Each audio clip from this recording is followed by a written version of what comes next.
Let's dive into a huge, kind of mind-bending idea. Do we actually owe anything to people who haven't even been born yet? It's a question that really challenges our basic ideas about right and wrong, politics, and even time itself. So let me just start by asking you this straight up. Picture someone living, say, 200 years from now. Are they just a possibility, a fiction, or are they every bit as real as you are right here, right now?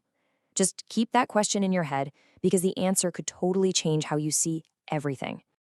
Okay, to bring this big, abstract idea down to earth, let's start with a promise. A gigantic global promise that all of us made to the future. The UN's Sustainable Development Goals. I mean, the ambition here was just incredible. Back in 2015, almost every country on the planet signed on to this roadmap. A plan to wipe out poverty, protect the earth, and make sure everyone could prosper, both now and in the future. It was basically our collective letter to the generations to come. But here's the reality check. A 2024 UN report dropped this bombshell of a number. Only 17%, 1/7, of all those targets are actually on track. We are badly failing to keep our promise. And that gets us to the real core of this whole thing. Why is it so incredibly hard for us to make sacrifices for people who aren't even here yet? Is it just, messy politics and economics? Or is there something deeper going on, some kind of philosophical roadblock that keeps getting in our way? And this is where we hit that roadblock. It's a really powerful philosophical argument, and it's called the non-existence problem. The logic behind it is simple, and, it feels pretty intuitive. So here's how the argument goes, laid out plain and simple. It really sounds like common sense, doesn't it? Step 1, you can only owe things to people who are, here. Step 2, future people aren't here yet. So the conclusion, we don't owe them anything. It feels so logical, and it's a massive barrier to any kind of long-term thinking. This quote from philosophers Beckerman and Pasek just nails it. What they're saying is that giving rights to future people is like trying to give rights to a character in a book. If there's no one there to have the right, the whole idea just falls apart. So, is that it? Are we off the hook? Well, not so fast. Because it turns out our actual moral and legal systems already have a much smarter, common-sense answer to this whole problem. I mean, just think about it for a second. Our legal system doesn't just let people get away with actions that will predictably hurt people down the line. Our society is already built on the idea that we have duties to people who we know will exist someday. Here's a perfect example. If a company makes bad baby formula today, and a child who is born next year gets sick from it, we absolutely hold that company responsible. And why? Because it was totally predictable that their actions would harm a person who would one day exist. The duty to act right exists now to protect the rights that will exist later. Okay, but that's just kind of the ethical warm-up. Let's get to the main event. Because the most powerful counter-argument here isn't about ethics at all. It's about the fundamental nature of time itself. What if this whole non-existence problem is based on a completely wrong idea of what the future even is? All right, this is where things get really, really wild. On the left, you've got presentism. That's how we usually feel about time, right? Only this exact moment is real. But on the right, there's the tenseless theory of time, and this is what modern physics, like Einstein's theory of relativity, actually supports. It says all moments, past, present, and future, are equally real. They all exist, laid out like a giant map. So get this. This theory means that thinking now is special is just an illusion.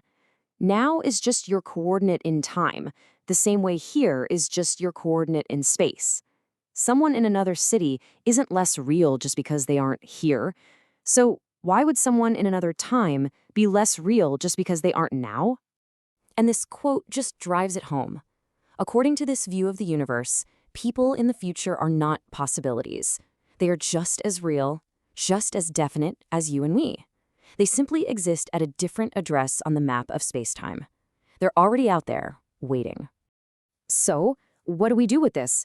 It's a mind-blowing revelation, right? If people in the future are real, that has huge implications for how we act today. This isn't just a fun philosophical game anymore. It becomes a moral imperative. The logic is pretty much inescapable. If they're real people, then their interests are real. And if their interests are real, we have a duty to represent them in the decisions we make today. I mean, they can't vote, they can't protest, they can't speak for themselves, so that means we have to. And people have come up with some really concrete ideas for how to do this. They're called institutions for future generations, or IFGs for short. Places like Wales have already created a commissioner for future generations. Hungary used to have one. The whole goal is to build long-term thinking right into the actual machinery of government. But, let's be realistic here. This is not easy.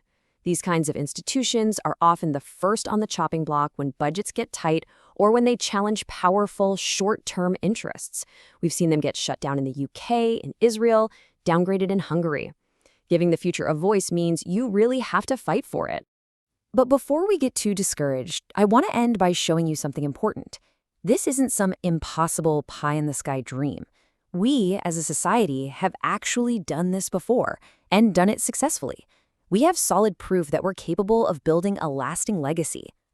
I mean, just look at the U.S. national parks. The language right there in its founding document from 1916 is so clear, unimpaired for the enjoyment of future generations. This was a deliberate choice to give up short-term gains like logging or mining for the long-term well-being of people they knew they would never, ever meet. And it wasn't just a one-off thing. The National Wildlife Refuge System, started even earlier, is another perfect example. It takes the idea that some things are too valuable to be measured by immediate profit and turns it into a national policy. So you see, these aren't just parks and refuges. They're way more than that. They're actual physical proof that we can practice what some people call legacy ethics. We can build things that outlast us and carry our best values forward in time. And that brings us right back to where we started. If modern physics is right, the future isn't some vague, fuzzy possibility. It's a real place with real people. They already exist, just at a different point on the timeline. And one day, they're going to look back at us right here, right now. What will they think of us? What story will our actions tell them?